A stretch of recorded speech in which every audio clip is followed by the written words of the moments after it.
आज हम इस वीडियो के अंदर बात करने वाले हैं डिफरेंट जोनरास की वेब सीरीज के बारे में जो सिर्फ और सिर्फ तुम्हें नेटफ्लिक्स पे देखने को मिलती है। और भाई लोगों मैं तुम्हें पहले बता रहा हूँ बहुत ही ज्यादा भोकाल लिस्ट होने वाली है। तो फटाफट स्टार्ट करते हैं नंबर 10 से। Number 10 lupin. लूपिन एक क्लासिक फ्रेंच स्टोरी है। क्लासिक से मेरा मतलब है books, TV serial, movies, stories और नाना नानी की कहानियों में बहुत बार रिपीट हो चुकी है, मतलब कि काफी लंबे टाइम से चलती आ रही है। लूपिन एक जेंटलमैन थीव था जो कि एक बहुत ही ज्यादा जेंटल तरीके से चोरी करता था। उसी लूपिन से इंस्पायर होके हमारा मेन कैरेक्टर डियोप अपने फादर का रिवेंज लेता है एक अमीर इंसान से जिसने डियोप के फादर पे फेक चोरी के इल्जाम लगाकर जेल भेज दिया था। और डियोप के फादर इतनी बड़ी बेइज्जती को सहन नहीं कर पाए और सुसाइड कमिट कर लिया। लूपिन वेब सीरीज का सबसे बेस्ट पार्ट है पहले ही एपिसोड से तुम्हें बहुत ही नेक्स्ट लेवल हुक कर लेती है। हम बहुत ही ज्यादा इंटरेस्टेड हो जाते हैं कि डियोप ने वो किया कैसे। डियोप किसी भी चोरी को करने से पहले कितनी सारी प्लानिंग करता है, लाइक मनी हाइस्ट का प्रोफेसर। 9वें नंबर पे है शैडो एंड बोन जो कि एक ग्रीस वर्ष के अंदर टेक प्लेस करता है। इस वेब सीरीज के अंदर हमें एक ऐसी दुनिया दिखाई जाती है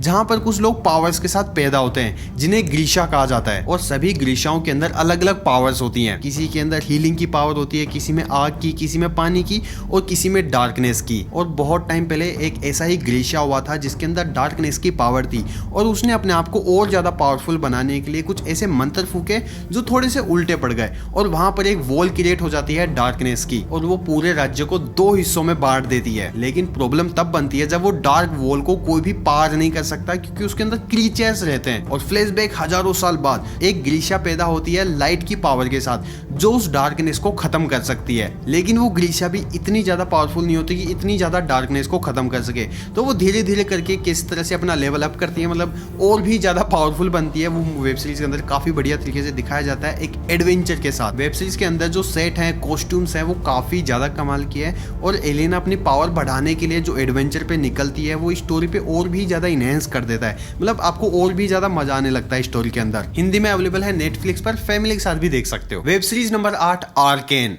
इंडिया 74 करोड़ के अंदर एक पूरी मूवी बना देती है, वो भी सिर्फ और सिर्फ 1 साल के अंदर। जोर जोर से बोल के लोगों को स्कीमें बता। लेकिन आर्केन वेब सीरीज को बनाने के लिए 6 साल का टाइम लगा और एक एपिसोड को बनाने में 74 करोड़ का खर्चा आया। और ऐसा भी नहीं है कि ये जो इतना सारा पैसा है कोई बहुत बड़े एक्टर को दिया हो। ये वेब सीरीज एक एनिमेटेड एडवेंचर एक्शन मूवी है। सारा का सारा पैसा इन लोगों ने एनिमेशन में लगा दिया। आर्केन 2 बहनों की स्टोरी को फॉलो करता है, जिंक्स और वी को, जो कि बचपन में एक रीजन और एक एक्सीडेंट की वजह से अलग हो जाती हैं। लेकिन काफी सालों बाद में वो एक दूसरे को मिलती हैं वॉर के अंदर, वो भी अपोजिट साइड के अंदर। एनिमेशन वेब सीरीज होने के बाद भी बहुत ही ज्यादा ब्रूटल ब्लड एक्शन देखने को मिलता है और एनिमेशन की क्वालिटी तो नेक्स्ट लेवल है, मतलब कि मस्ट वॉच। 7वें नंबर पे है भाई मेरी पर्सनली बहुत ही ज्यादा favourite web series love death and robot. ये एक एनिमेटेड एंथोलॉजी है। एंथोलॉजी का मतलब होता है एक ऐसी किताब जिसके हर चैप्टर में एक नई और अलग कहानी हो। ऐसा ही इस वेब सीरीज के अंदर हर एपिसोड अपनी एक अलग और नई कहानी रखता है। Science fiction, fantasy, comedy, horror, action, cyber punk और कुछ तो इतनी ज्यादा कमाल की कि तुम अपनी पूरी लाइफ में नहीं भूल पाओगे। एवरी सिंगल एपिसोड सिर्फ 10 से 15 मिनट का है जिसकी वजह से तुम्हें बोर तो फील नहीं होगा। एनिमेशन की क्वालिटी इस लेवल की है कि तुम काफी बार कंफ्यूज हो जाते हो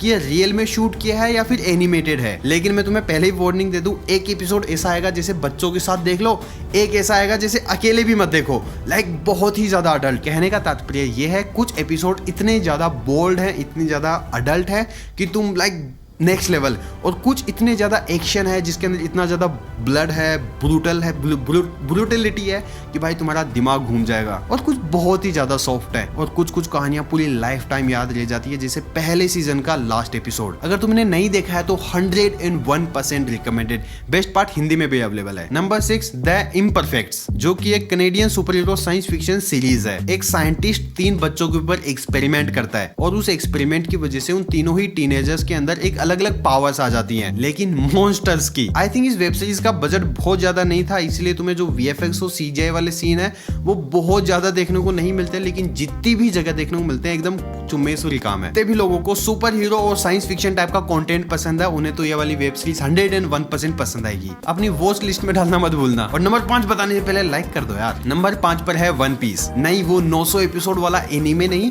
नेटफ्लिक्स ने 2-3 महीने पहले लाइव एक्शन बनाया है world famous anime anime One Piece से इंस्पायर होकर। नेटफ्लिक्स के वन पीस की स्टोरी उसी एनिमे की स्टोरी को फॉलो करती है, लेकिन बहुत फास्ट। जहां हमारा मंकी डी लूफी एक ड्रैगन फ्रूट खा लेता है और उसको एक पावर मिल जाती है जैसे रबड़ की पावर होती है, फ्लेक्सिबल। और लूफी का सिर्फ एक ही सपना होता है, पायरेट्स का किंग बनना। और मैं लुटेरों का बादशाह बनने वाला हूँ। और वो तभी हो सकता है जब वो एक वर्ल्ड फेमस अनलिमिटेड ट्रेजर को ढूंढ निकाले। और उस खजाने को ढूंढने के लिए लूफी निकल पड़ता है समुद्रों के अंदर अपनी एक अच्छी सी टीम बनाते हुए। मुझे इस वेब सीरीज के अंदर हर कुछ पसंद है, इसकी स्टोरी लाइन, उसके कैरेक्टर्स का बिल्डअप, कैरेक्टर्स की कॉस्ट्यूम, हर एक चीज। और इस मूवी का और इस वेब सीरीज का कॉमेडी भी। ये तैयार है। ये क्या है? हमारा जॉली रॉजर। देखो मैं तुम्हें सीधा सा आइडिया देता हूँ, अगर तुम्हें पायरेट्स ऑफ कैरेबियन मतलब जो जैक स्पैरो है, अगर वो पसंद है तो डेफिनेटली तुम्हें ये वाली वेब सीरीज भी पसंद आएगी। 101% लिखवा के ले लो भाई लोगों। मैं दिल से चाहता हूँ कि तुम इस वेब सीरीज को देखो, क्योंकि मैं अकेला सीजन 2 का वेट क्यों करूँ। नंबर 4 1899। देखो सिंपल सी बात है, ना तुम समझ पाओगे ना मैं तुम्हें समझा पाऊंगा। बहुत ही सिंपल भाषा में अगर मुझे समझाना हो तो क्या तुम लोगों ने टीनेंट, इंटरस्टेलर या फिर डार्क वेब सीरीज देखी है? 1899 एग्जैक्टली सेम है। चाहे तुम कितने भी धुलंधर हो वेब सीरीज की प्रेडिक्ट करने में कि एंडिंग क्या होगी, बट तुम इस वेब सीरीज में कुछ भी नहीं कर सकते। तो टाइम है 1899 का, जब एक शिप लंदन से न्यूयॉर्क जाती है ऐसे कुछ लोगों को लेकर जो लंदन छोड़ना चाहते हैं और न्यूयॉर्क में अपनी एक नई लाइफ स्टार्ट करना चाहते हैं। लेकिन उस शिप को आधे समंदर में एक नई शिप दिखाई देती है जो बहुत टाइम पहले कुछ पैसेंजर्स को लंदन से न्यूयॉर्क लेके जाना था, लेकिन वो कभी नहीं पहुंची। और उस शिप को इतना टाइम हो गया है कि शायद उसमें कोई जिंदा भी ना होगा, लेकिन फिर भी शिप का कैप्टन चाहता है उसमें जाकर देखना कि वहां पर कोई जिंदा है या नहीं है, किसी की मदद की जा सकती है या नहीं। और इतने टाइम बाद भी उसके अंदर उन्हें मिलता है एक बच्चा, वो भी जिंदा। अब इस वेब सीरीज के अंदर इसके आगे जो कहानी है वो मैं चाह कर भी नहीं बता सकता, क्योंकि वो है ही इतनी ज्यादा कॉम्प्लिकेटेड। बस दिमाग के अंदर जितने भी तुम्हारे क्वेश्चंस बनेंगे, जितने भी क्वेश्चंस के आंसर्स तुम्हें चाहिए, वो तुम बस वेब सीरीज को देखते जाना तुम्हें ऑटोमेटिक मिलते चले जाएंगे। और एंडिंग तो भाई तुम्हारा दिमाग घुमा के रख देगी। नंबर 3 कोबरा काय। ऐसा होता है ना कि तुम किसी वेब सीरीज को स्टार्ट करते हो एक अलग रीजन की वजह से, लेकिन एक अलग ही रीजन की वजह से उसे कंटिन्यू कर रहे हो। और ऐसा ही होता है मेरे साथ कोबरा काय वेब सीरीज को लेकर, जहां पे मैंने इसको स्टार्ट तो एक्शन की वजह से किया था, लेकिन मैंने इसको कंप्लीट किया इसके कॉमेडी की वजह से। कोबरा काय वेब सीरीज की स्टोरी बता पाना थोड़ा कॉम्प्लिकेटेड है, क्योंकि हर किसी का पॉइंट ऑफ व्यू अलग अलग हो सकता है, तो मैं अपने पॉइंट ऑफ व्यू से बताने की कोशिश करता हूँ। ये वेब सीरीज 1984 के अंदर टेक प्लेस करती है। मिगेल नाम का एक लड़का स्कूल में पढ़ाई करता है, लेकिन उसे सभी लोग बुली करते हैं, उसे फाइट करनी नहीं आती। लेकिन एक दिन मिगेल जोनी को फाइट करते हुए देख लेता है कुछ रैंडम गुंडों के साथ, और वो फैन हो जाता है उसका। उसके पास जाता है और कहता है कि जो भी तुमने किया, क्या तुम मुझे सिखा सकते हो? और वहां से स्टार्ट होती है कोबरा काय। तुम बस वेब सीरीज को स्टार्ट कर दो, एंजॉय तुम 101% करोगे। बस प्रॉब्लम पता है क्या है, इसके अंदर कोई भी खराब नहीं है और इतने सारे कैरेक्टर्स हैं कि पॉइंट ऑफ व्यू अलग है। लाइक जब लास्ट में 2 कैरेक्टर्स फाइट करते हैं तब तुम समझ नहीं पाते हो कि ये सही है या फिर ये सही है। एक बंदा हार जाता है तो तुम ये सोचते हो यार खुश होना है या दुखी होना है। लेकिन हाँ, एंटरटेनमेंट की कोई कमी नहीं होगी। Web series number 2 squid games, जो कि नेटफ्लिक्स की जो टॉप हिट वेब सीरीज है उनमें से आती है। और मुझे पूरा यकीन है 80% ऑडियंस ने ये पहले से देख रखी है। इस वेब सीरीज की स्टोरी जितनी सिंपल है उतनी ही ज्यादा इंगेजिंग है। कुछ ऐसे लोग जिन्होंने अपनी लाइफ में कुछ खास नहीं किया है, फिर पैसों की जरूरत है, उन लोगों को एक इन्विटेशन जाता है गेम खेल के पैसे कमाने का। और सभी लोग अपनी डिफरेंट रिक्वायरमेंट, अपनी प्रॉब्लम्स के साथ उस गेम के अंदर आ जाते हैं। उन सभी लोगों को एक बहुत बड़ी जगह पे रखा जाता है और उन्हें गेम खिलवाए जाते हैं बच्चों के।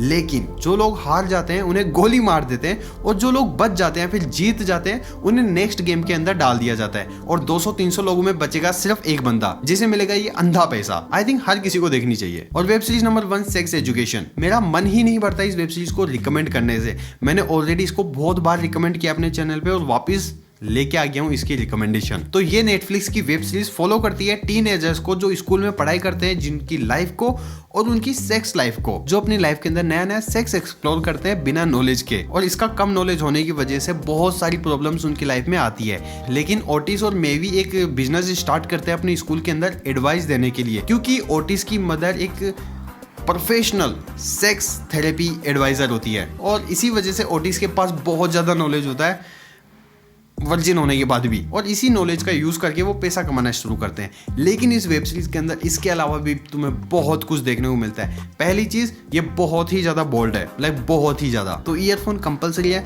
और इसके अंदर जिन चीजों के बारे में बात की जाती है वो डेफिनेटली हमारी लाइफ के अंदर भी कहीं ना कहीं एड ऑन करती है, हमें भी एजुकेट करने में। वैसे तो तुम्हें इस वेब सीरीज को 100% देखना चाहिए एजुकेशन के लिए, लेकिन इसके अंदर जो कॉमेडी है वो भी बहुत ही ज्यादा कमाल की है। अगर तुम्हें भी नेटफ्लिक्स की बहुत ही ज्यादा कमाल की अंडररेटेड या फिर कोई कमाल की वेब सीरीज के बारे में पता हो तो कमेंट सेक्शन में बताना मत भूलना, ताकि मैं देखूं, या फिर अगर तुम चाहते हो कि मैं अगले वाले वीडियो के अंदर तुम्हें मेंशन करूं और उस वेब सीरीज को भी रिकमेंड करूं तो प्लीज कमेंट करके बता देना। तब तक मैं तुम्हें रिकमेंड करता हूं ये वाली प्लेलिस्ट।